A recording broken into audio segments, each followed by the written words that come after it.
Şimdi kadın genital kanserlerinde biz en çok tabii rahim kanserlerini görüyoruz. Halk arasında rahim kanseri olarak bilinen endometrium kanseri çok sık görünmekte.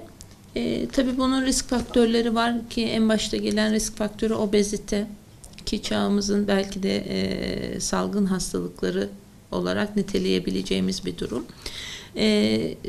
Ve karşılanmamış östrojen hormonunun artışına sebep olan pek çok sebepler var. Örneğin erken yaşta ilk adet görme yaşı, geç menopoza girmek, polikistik over hastalığı dediğimiz bir durum, hiç doğum yapmamış olmak, diyabet ya da yağlı beslenme alışkanlığına, yağ ağırlıklı beslenme alışkanlığına bağlı olarak gelişebiliyor.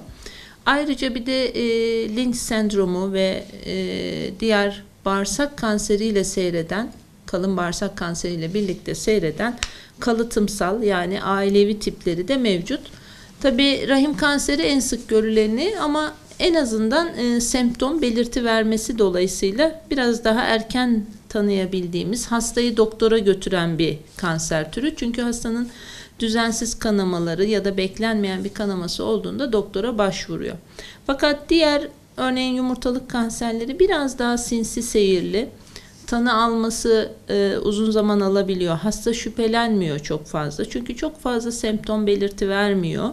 Örneğin bir erken doyma hissi, iştahsızlık bir erken belirtisi olabiliyor ama akla yumurtalık kanseri gelene kadar bazen hasta tabii diğer branşlarda gastroenteroloji gibi mideyle ilgili bir sorun olduğunu düşündüğü için tanıda biraz gecikme yaşanabiliyor.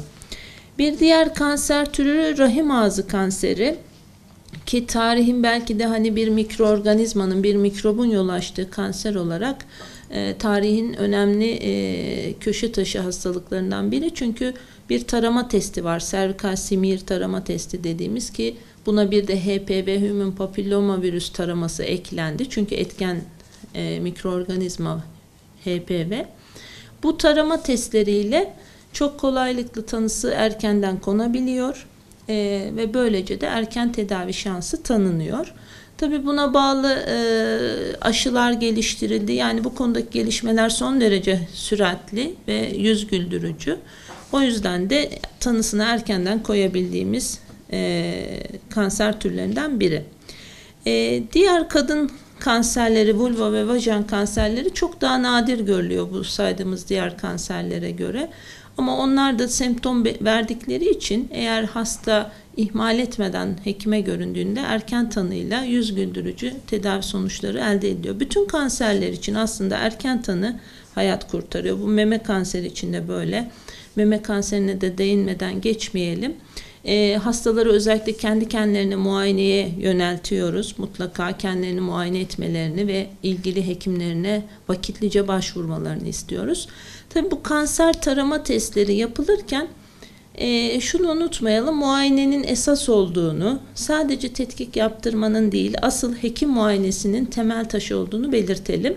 Bir hekimin muayenesiyle bambaşka hastalıklarda ortaya çıkabilir. O yüzden öncelikle muayene esastır diyoruz. Yani hasta sadece test yaptırmak gibi görmemeli yıllık kontrollerini. Mutlaka hekim muayenesinden geçmeli. Çünkü günümüzde maalesef tetkikler biraz daha muayenenin önüne geçti.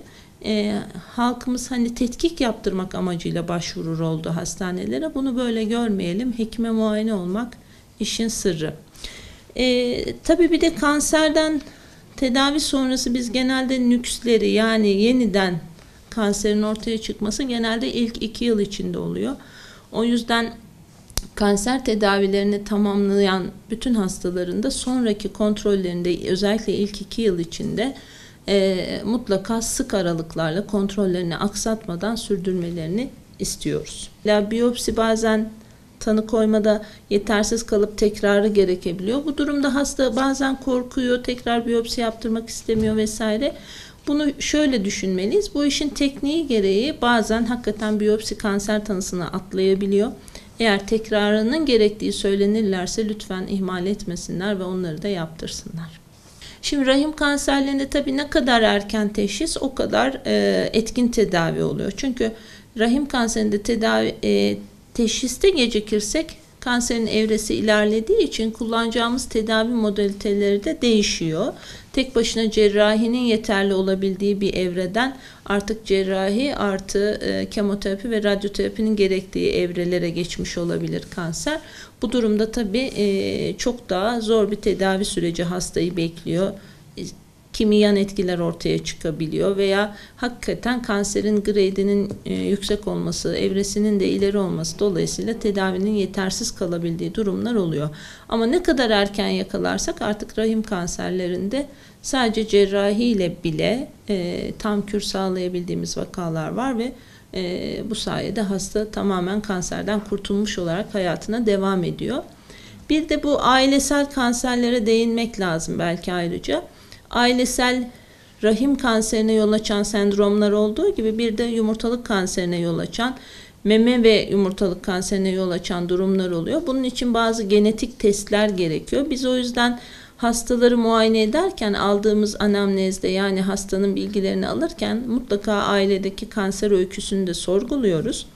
Buradaki kanser tarama testlerinde genetik bazı testler gerekiyorsa, hasta yüksek riskli bir hasta grubundaysa o genetik testleri de yapıyoruz ve o sonuçlara göre de hastayı belki de daha rahim kanseri ortaya çıkmadan, yumurtalık kanseri ortaya çıkmadan önce profilaktik, yani koruyucu cerrahi ile tedavisini sağlamış oluyoruz.